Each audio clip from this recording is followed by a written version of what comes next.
Welcome students to the chapter Atomic Structure. In this video, we are going to discuss about the line spectrum of hydrogen atom.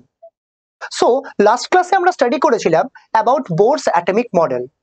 এই ভিডিওতে আমরা discuss করব, ফার্স্টে discuss করে নেব about the drawbacks or demerits of Bohr's atomic model. Let's see. Bohr's atomic model কোন জিনিসগুলোকে explain করতে পারেনি। দেখো একটা জিনিস তোমরা জানো, সেটা হচ্ছে Bohr's atomic model is true for one electronic system, মানে যাদের কাছে একটা ইলেকট্রন আছে, লাইক হাইড্রোজেন অ্যাটম, বা আমি যদি বলি হিলিয়াম প্লাস অ্যাটম, তার জন্য কিন্তু এটা ট্রু। কিন্তু যদি বলি ওয়ান ইলেকট্রনের থেকে বেশি, মানে মাল্টি ইলেকট্রনিক স্পিসিসেস, তার জন্য কিন্তু এটা লাইন স্পেকট্রামকে আর এক্সপ্লেন করতে পারছে না। তো বোরের দৌড় ওই পর্যন্তই, ওয়ান ইলেকট্রনিক সিস্টেম।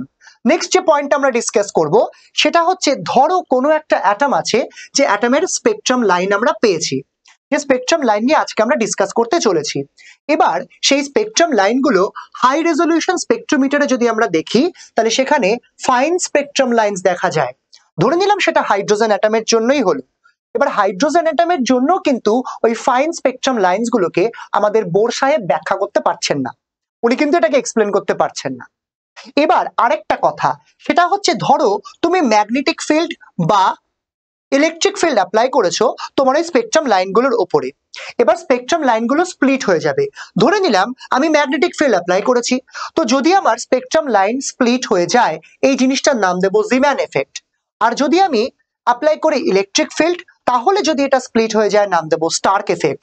এই জিম্যান এফেক্ট বা স্টার্ক এফেক্ট কোনোটাকে কিন্তু আমাদের নিলস বোর সাহেব এক্সপ্লেন করতে পারছে না। এবার একটা কাজ করব, বোরস মডেলটাকে আমি নিয়ে যাই, যে অ্যাটম গুলোর যদি আমি দেখি মলিকুলস ফর্ম করছে। একটা অ্যাটম মলিকুল কখন ফর্ম করে? যখন এটা কেমিক্যাল বন্ডের থ্রু দিয়ে যায়। তাহলে কেমিক্যাল বন্ডিং ব্যাপারটাকেও কিন্তু বোরস অ্যাটমিক মডেল এক্সপ্লেন করতে পারছে না। নাও যদি বলি কোয়ান্টাইজেশন অফ অ্যাঙ্গুলার মোমেন্টাম, এটা না হয় আমি ওখান থেকে বুঝলাম যে হ্যাঁ কোয়ান্টাইজেশন হচ্ছে অ্যাঙ্গুলার মোমেন্টামের, কিন্তু কেন হচ্ছে এক্সপ্লেন করতে পারছে না। তার মানে এই যে ভ্যালু, সেটা কেউ এক্সপ্লেন করতে পারেনি। আরেকটা জিনিস, হাইজেন্সবার্গ আনসার্টেনিটি প্রিন্সিপাল বলে একটা প্রিন্সিপাল আছে, এটাকেও কিন্তু বোর সাহেব এক্সপ্লেন করতে পারেনি। আর যদি বলি ইলেকট্রনের যে মডেলটা উনি দিয়েছিলেন, মানে আমরা যে মডেলটা এভাবে আঁকছি, প্লাস চার্জের চারপাশে ইলেকট্রন ঘুরে ঘুরে বেড়াচ্ছে, এটা ছিল একটা 2 ডাইমেনশনাল মডেল, মানে কোনো 3 ডাইমেনশনাল সুন্দর দেখতে মডেল আমাদের বোর সাহেব দিতে পারেনি। তো বোর যখন বোর করে দিল, তখন আমরা চলে যাব লাইন স্পেকট্রাম অফ হাইড্রোজেন অ্যাটমটাকে বুঝতে। এবার লাইন স্পেকট্রাম ব্যাপারটা কি, স্পেকট্রাম ব্যাপারটাকে একটু জেনে নিই। স্পেকট্রাম মানেটা কি? যদি কোনো একটা ইলেকট্রোম্যাগনেটিক রেডিয়েশন, লাইক লাইট, যদি আমি লাইটের কথাই বলি, লাইটকে যদি আমি প্রিজমের থ্রু দিয়ে নিয়ে যাই, তাহলে কিন্তু সেটা স্পেকট্রাম লাইনে ভেঙে যায়, এটাকে আমরা স্পেকট্রাম বলে থাকি। এবার কোন একটা ইলেকট্রোম্যাগনেটিক রেডিয়েশন, যেটা কিনা ম্যাগনেটিক বা ইলেকট্রিক ফিল্ডে ডিফ্লেক্ট করতে পারে বা ডেভিয়েট করতে পারে, তার জন্য আমি কি করলাম, আমি একটা ইলেকট্রনকে ইজেক্ট করালাম। এবারে ইলেকট্রনটা ইজেক্ট করালে সেটার তো একটা পার্টিকুলার ওয়েভলেন্থ থাকবে। এবার সেই ওয়েভলেন্থটাই যদি ম্যাগনেটিক ফিল্ড বা ইলেকট্রিক ফিল্ডে থাকে, তাহলে সেটার ডেভিয়েশন হবে। হায়ার এনার্জি স্টেট থেকে যখন লোয়ার এনার্জি স্টেটে ইলেকট্রন জাম্প করে, বা লোয়ার থেকে হায়ারে যখন জাম্প করে ওপরের দিকে ওঠে, তখন এরকম ইলেকট্রোম্যাগনেটিক ওয়েভস তৈরি হয়, যেখান থেকে কিন্তু আমরা স্পেকট্রাম ড্র করতে পারি প্রিজমের থ্রুতে নিয়ে গিয়ে। সো এটাকে নাম দেওয়া হয়েছে ইলেকট্রোম্যাগনেটিক স্পেকট্রামের ইলেকট্রোম্যাগনেটিক স্পেকট্রাম। নাও এমিশন স্পেকট্রাম বলে একটা জিনিস আছে, আরেকটা আছে তোমার অ্যাবজর্পশন স্পেকট্রাম। ফার্স্টে বুঝতে হবে what is emission spectrum. Emission spectrum মানে হচ্ছে কোন একটা পার্টিকুলার অবজেক্টকে যদি আমি সেখান থেকে ইলেকট্রনটাকে ইজেক্ট করাই, মানে কিছুটা হিট অ্যাপ্লাই করি, যেমন ধরো হিট অ্যাপ্লাই করে কাজটা করা যেতে পারে, তখন সেখান থেকে তৈরি হবে একটা রেডিয়েশন, নাম দেওয়া হচ্ছে এমিশন স্পেকট্রাম। আর যদি সেটাকে কোনো একটা স্যাম্পল, কোন একটা পার্টিকুলার স্যাম্পলকে তার মধ্যে দিয়ে আমি যদি লাইটটাকে পাস করাই, তখন সেটাকে নাম দেওয়া হবে অ্যাবজর্পশন স্পেকট্রাম। ব্যাপারটাকে একটু বোঝার জন্য আমরা দুটো ছবি আঁকবো। প্রথমে কি করা হয়েছে, একটা অবজেক্ট নেওয়া হয়েছে, এই অবজেক্টটাকে আমি দুটো ইলেকট্রোড দিয়ে ভালো করে হিট করেছি। তাতে কি হয়েছে, এই ব্যাপারটা বম্বার্ড করেছে। তো এখান থেকে কতগুলো লাইটস ক্রিয়েট হয়েছে, এই লাইটগুলোই দেখা যাচ্ছে প্রিজমের থ্রু দিয়ে চলে আসছে। এই প্রিজমের থ্রু দিয়ে এসে আমি একটা স্ক্রিনের উপর এটাকে ফেলেছি, ধরো নাও এটা হচ্ছে আমার স্ক্রিন। এই স্ক্রিনের উপর যখন এটা এসে পড়ছে, তখন এখানে কিছু প্যাচেস তৈরি করছে, কিছু লাইটস তৈরি করছে। ঠিক একইভাবে যদি আমি ওই পার্টিকুলার স্যাম্পলটাকে একটা পার্টিকুলার সলিউশনের মধ্যে রাখি আর প্রিজমের জায়গায় সেই সলিউশনটাকে ইউজ করি, তাহলে কিন্তু এখান থেকে আমি আবার লাইট পেতে পারবো। তো এটাকে আমি কি করছি, লাইট এমিট করছে বলে এমিশন স্পেকট্রাম, আর এটা লাইটটাকে অ্যাবজর্ব করছে বলে নাম দেওয়া হয়েছে অ্যাবজর্পশন স্পেকট্রাম। তো এই ছিল আমাদের দুটো টাইপ অফ স্পেকট্রাম লাইন। তো একটা কাজ করা যাক, আমরা এই দুটোর একটা পার্টিকুলার ডিফারেন্স আছে, ডিফারেন্সটাকে একটু বোঝার চেষ্টা করব। অ্যাবজর্পশন স্পেকট্রাম ফটোগ্রাফিক প্লেট বা নেগেটিভ প্লেটের উপর রেখে আমরা এটাকে স্টাডি করতে পারি, আর emission spectrum bright bands dark ব্যাকগ্রাউন্ডে থাকে, আর অ্যাবজর্পশন স্পেকট্রামে ডার্ক ব্যান্ড মানে ব্ল্যাক ব্যান্ডস থাকছে ব্রাইট রিজিয়নে। একটু ছবিটা দেখবো, ধরে নাও এটা হচ্ছে আমাদের একটা এমিশন ব্যান্ড স্পেকট্রাম, এটা ব্রাইট ব্যান্ড থাকছে কোথায়, ক্লোজলি প্যাকড লাইন্স, সেটা থাকছে একটা হোয়াইট ব্যাকগ্রাউন্ডে। দেখো এখানে কিছু আছে ক্লোজলি প্যাকড লাইন্স, আর এখানে আছে একটা একটা করে লাইন। নাও দুটোই কিন্তু আমরা এখানে স্টাডি করছি, তো এখানে দুটোই কিন্তু ডার্ক ব্যাকগ্রাউন্ডের উপরে ব্রাইট লাইন্স দেখা যাচ্ছে। ডার্ক ব্যাকগ্রাউন্ডের ব্রাইট লাইন্স মানেই হচ্ছে এমিশন স্পেকট্রাম। যদি কেসটা উল্টো হতো, মানে ধরো আমার কাছে আছে হোয়াইট ব্যাকগ্রাউন্ড বা ব্রাইট ব্যাকগ্রাউন্ড, সেখানে আছে ডার্ক প্যাচেস, মানে এখানে কিছু ক্লোজলি প্যাকড লাইন্স রয়েছে আর এখানে একটা একটা লাইন্স রয়েছে, সো এটাকে আমরা নাম দেব অ্যাবজর্পশন লাইন স্পেকট্রাম। এবার যদি এখানে ক্লোজলি প্যাকড থাকে তাহলে ব্যাপারটাকে আমি নাম দিচ্ছি ব্যান্ড স্পেকট্রাম, আর যদি এটা লাইন থাকে তাহলে নাম দিচ্ছি লাইন স্পেকট্রাম। না কোনটা কার জন্য হয়, আগে একটা ডিফারেন্স বুঝবো অ্যাবজর্পশন স্পেকট্রাম আর লাইন স্পেকট্রামের এমিশন স্পেকট্রামের মধ্যে। অ্যাবজর্পশন স্পেকট্রাম কেন হয়, বিকজ এটা অ্যাবজর্পশন অফ রেডিয়েশন করে তবে অ্যাবজর্পশন স্পেকট্রাম তৈরি করছে। আর এমিশন স্পেকট্রাম কেন হচ্ছে, লাইট এমিট করে মানে রেডিয়েশনটা এমিট করছে তখন তৈরি হচ্ছে এমিশন স্পেকট্রাম। ঠিক একইভাবে অ্যাবজর্পশন স্পেকট্রাম এখানে কিন্তু ডার্ক লাইন্স থাকছে অন ব্রাইট ব্যাকগ্রাউন্ড, আর এমিশন স্পেকট্রামে থাকছে bright lines on black background. ঠিক একইভাবে যদি অ্যাবজর্পশন স্পেকট্রামটাকে দেখি, অ্যাবজর্পশন স্পেকট্রামে কিন্তু ইলেকট্রন এক্সাইটেড হচ্ছে from lower energy level to higher energy level. Emission স্পেকট্রামে ব্যাপারটা উল্টো, এখানে হয়ে যাচ্ছে ফ্রম হায়ার এনার্জি লেভেল ইলেকট্রনটা কিন্তু নেমে আসছে তার গ্রাউন্ড স্টেটে, রিটার্ন ব্যাক, নেমে আসছে তার গ্রাউন্ড স্টেটে। আরেকটা কথা ইম্পর্টেন্ট, সেটা হচ্ছে স্পেকট্রাম লাইনটা কিন্তু অ্যাবজর্পশন স্পেকট্রাম অলওয়েজ ডিসকন্টিনিউয়াস, মানে আমি যে ছবিটা দেখলাম সেই ছবিটা কিন্তু কোনোটাই আমাদের রেইনবোর মতন নয়, একটা কালার আরেকটা কালারের মধ্যে মিশে মিশে নেই। কিন্তু যদি বলি এমিশন স্পেকট্রাম, এটা কিন্তু মানে ওটা কিছু আমাদের কন্টিনিউয়াস স্পেকট্রাম ছিল, এটা কিন্তু হয়ে যাচ্ছে ডিসকন্টিনিউয়াস। এবার যদি বলি এমিশন স্পেকট্রামও কিন্তু অলওয়েজ ডিসকন্টিনিউয়াস। হ্যাঁ, সব সময় নয়, কিছু কিছু কম্পাউন্ডের জন্য এটা কন্টিনিউয়াসও হয়। তো এবার আমরা যেটা দেখবো সেটা হচ্ছে, ধরে নাও এখানে আমার কাছে একটা ব্ল্যাক ব্যাকগ্রাউন্ড আছে, তার মধ্যে দুটো ব্রাইট প্যাচেস তৈরি হয়েছে মানে ব্রাইট লাইন্স দেখা যাচ্ছে। এবার এটা D1 আর D2 বলে দুটো আমি ন্যানোমিটার দেখিয়ে দিলাম। এবার একটা কাজ করি, মানে দুটোই ওয়েভলেন্থ, এটা যদি আমি ইউজ করি হোয়াইট ব্যাকগ্রাউন্ডের উপর ব্ল্যাক প্যাচেস মানে ব্ল্যাক লাইন্স, তখনও সেটার জন্য আমি D1 D2 ডিনোট করব। এবার এটা হচ্ছে গিয়ে এমিশন স্পেকট্রাম, এটা হচ্ছে অ্যাবজর্পশন স্পেকট্রাম কার জন্য, ধরে নাও এটা হচ্ছে সোডিয়াম অ্যাটমের জন্য বা পটাশিয়াম অ্যাটমের জন্য। নাও বোঝার জায়গা হচ্ছে এটা, যে জায়গায় দুটো ব্রাইট লাইন্স এসেছিল ঠিক পার্টিকুলার সেই জায়গা দুটোতেই কিন্তু ব্ল্যাক লাইন্স গুলো আসছে। তার মানে এমিশন স্পেকট্রাম কেন হচ্ছে, ডি এক্সাইটেশনের জন্য, আর অ্যাবজর্পশন স্পেকট্রাম কেন হচ্ছে, অনলি এক্সাইটেশনস এর জন্য। সো স্পেকট্রাম লাইনে ব্রাইট লাইন্স ডার্ক ব্যাকগ্রাউন্ডের উপর থাকছে, যেমন সোডিয়াম D1 এর ভ্যালু একটা, D2 এর ভ্যালু একটা, এই দুটো ভ্যালুই কিন্তু তুমি ব্রাইট রিজিয়নস এর উপর পাচ্ছ। মানে অ্যাবজর্পশন স্পেকট্রাম করো বা এমিশন স্পেকট্রাম করো, তুমি কিন্তু ভ্যালুস গুলো সেম জায়গাতেই পাবে। সো এখান থেকে আমরা বুঝতে পারছি যে সোডিয়াম মেটাল এখানে কিন্তু কালার্ড রঙিন লাইন্স ক্রিয়েট করছে। নাও এবার আমরা যেটা দেখবো সেটা হচ্ছে এই যে স্টাডিটা মানে এমিশনস বা অ্যাবজর্পশন স্পেকট্রাম বা এমিশন স্পেকট্রামের যে স্টাডি, সেটাকে বলা হচ্ছে স্পেকট্রোস্কোপি। আর যে অ্যাপারেটাসটা ইউজ করা হয়, ইনস্ট্রুমেন্টটা ইউজ করা হয়, তার নাম হচ্ছে স্পেকট্রোমিটার বা স্পেকট্রোস্কোপ বলা হয় বেটার। এবার একটা কাজ করি, সেটা হচ্ছে ধরো ব্যান্ড স্পেকট্রাম দেখছি, ব্যান্ড স্পেকট্রাম কিন্তু কেন হচ্ছে, মলিকিউলস এর জন্য।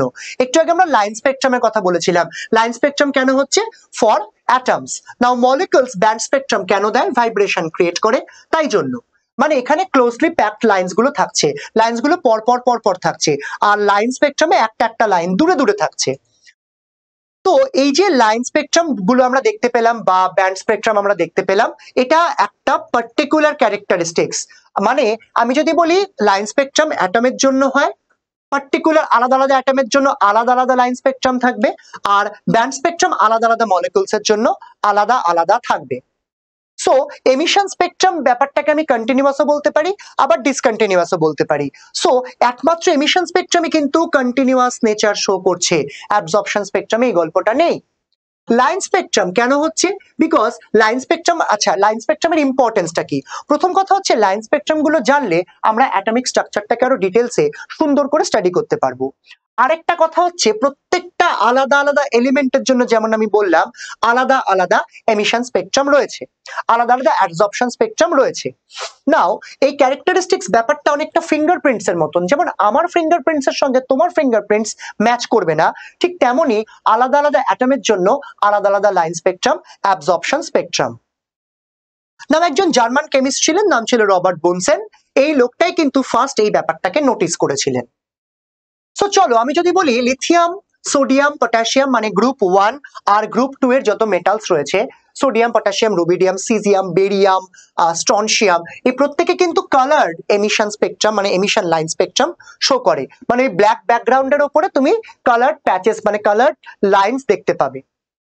আচ্ছা চলো একটা কোয়েশ্চেন দেখা যাক। প্রথমে আমি বললাম ধরে নাও আমার কাছে কতগুলো এলিমেন্টস আছে, এই এলিমেন্টস গুলোর মধ্যে আমরা স্পেকট্রোস্কোপিতে প্রত্যেকটা এলিমেন্টকে স্টাডি করছি। ধরো rubidium, caesium, thallium, indium, gallium, scandium, helium. এবার তোমাকে জিজ্ঞাসা করা হয়েছে কোন এলিমেন্টটাকে ডিসকভার করা যাবে, কোন মিনারেল অ্যানালাইসিসে মানে স্পেকট্রোস্কোপিক্যাল অ্যানালাইসিসে আমি মেটাল কোন জিনিসটাকে কোন এলিমেন্টটাকে ডিসকভার করতে পারবো। মজার ব্যাপার হচ্ছে আনসার হচ্ছে প্রত্যেকটাকে, কারণ প্রত্যেকেই তো ডিফারেন্ট ডিফারেন্ট প্যাচেস দেবে, ডিফারেন্ট ডিফারেন্ট ফিঙ্গারপ্রিন্টস শো করবে। তার মানে আলাদা আলাদা লাইন স্পেকট্রাম, আলাদা আলাদা অ্যাটমসে আমি কিন্তু আনসারটা পেয়ে যাব। এবার একটা কাজ করি, ধরে নাও এক্সাইটেড একটা স্যাম্পল আছে, যে স্যাম্পলটাকে আমি একটা পার্টিকুলার স্লিটের মধ্যে দিয়ে প্রিজমের মধ্যে দিয়ে ফেললাম।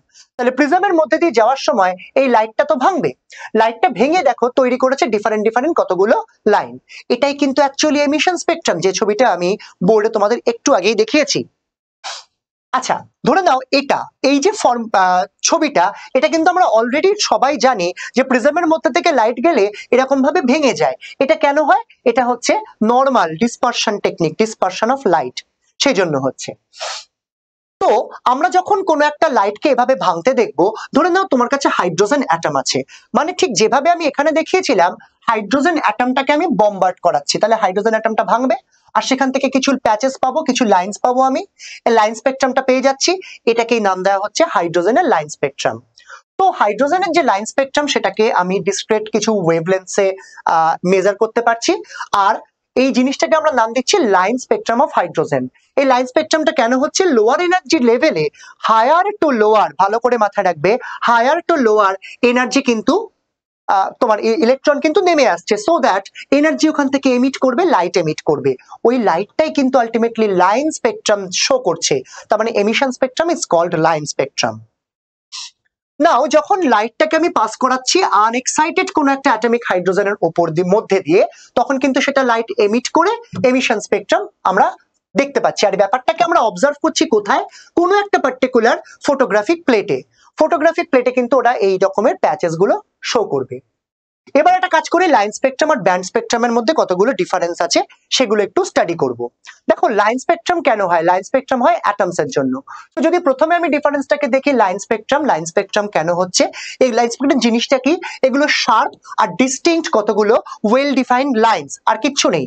আর ব্যান্ড স্পেকট্রামে থাকছে অনেকগুলো পর লাইন্সের একটা group of lines, bunch of lines. এবার একটা কাজ করি, সেটা হচ্ছে লাইন স্পেকট্রাম এটা কিন্তু অ্যাটমস এর ক্যারেক্টারিস্টিক্স, আর যেটা আমরা প্রিভিয়াসলি ডিসকাস করেছিলাম ব্যান্ড স্পেকট্রাম হচ্ছে মলিকুলস এর ক্যারেক্টারিস্টিক্স। তার মানে মলিকুলস এর মধ্যে অনেকগুলো অ্যাটম একসঙ্গে আছে বলে ওগুলো এক জায়গায় বাঞ্চ অফ লাইন্স ক্রিয়েট করছে। নাও লাইন স্পেকট্রাম কেন হচ্ছে? Because the transition of electrons in the atom. আর ব্যান্ড স্পেকট্রাম কেন হচ্ছে? Because the vibrations and rotations of the atoms in the molecule. Line spectrum এই ব্যাপারটা কিন্তু ইনার্ট গ্যাস মানে মেটালস, ভেপারস, এগুলো দিয়ে আমরা এক্সপ্লেন করতে পারি। ব্যান্ড স্পেকট্রাম এক্সপ্লেন করার জন্য আমরা মানে ইউজ করার জন্য আমরা অলওয়েজ হট মেটালস আর মলিকুলার নন মেটালস গুলোকে ইউজ করব। সো এই ছিল আমাদের লাইন স্পেকট্রাম সম্বন্ধে যতখানি জানার ততখানি। নেক্সট ভিডিওতে আমরা ডিসকাস করবো অ্যাবাউট হাইড্রোজেন স্পেকট্রাম। তো এই ভিডিওতে আমরা কি কি শিখলাম, যে লাইন স্পেকট্রাম ব্যাপারটা কি, লাইন স্পেকট্রামের সঙ্গে শিখেছি আমরা ব্যান্ড স্পেকট্রামকে, অ্যাবজর্পশন স্পেকট্রাম আর এমিশন স্পেকট্রাম আমরা একটু আগে বোর্ডে স্টাডি করেছিলাম। সো এই ছিল আমাদের আজকের গল্প। নেক্সট ভিডিওতে তোমাদের সঙ্গে দেখা হচ্ছে নতুন একটা টপিক নিয়ে, যার নাম হাইড্রোজেন স্পেকট্রাম, আর এখান থেকে আমাদের অনেকগুলো নিউমেরিক্যাল সলভ করতে হবে। So thank you.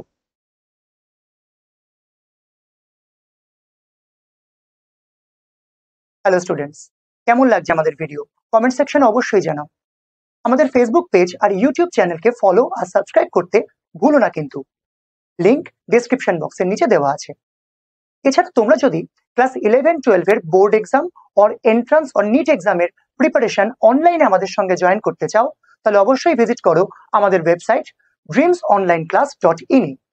এছাড়া গুগল প্লে স্টোর বা অ্যাপল অ্যাপ স্টোর থেকে ড্রিমস অনলাইন ক্লাস এই অ্যাপটা তোমরা ডাউনলোড করে সেখান থেকে রেজিস্টারও করতে পারো। দেখা হচ্ছে নেক্সট ভিডিওতে। Thank you.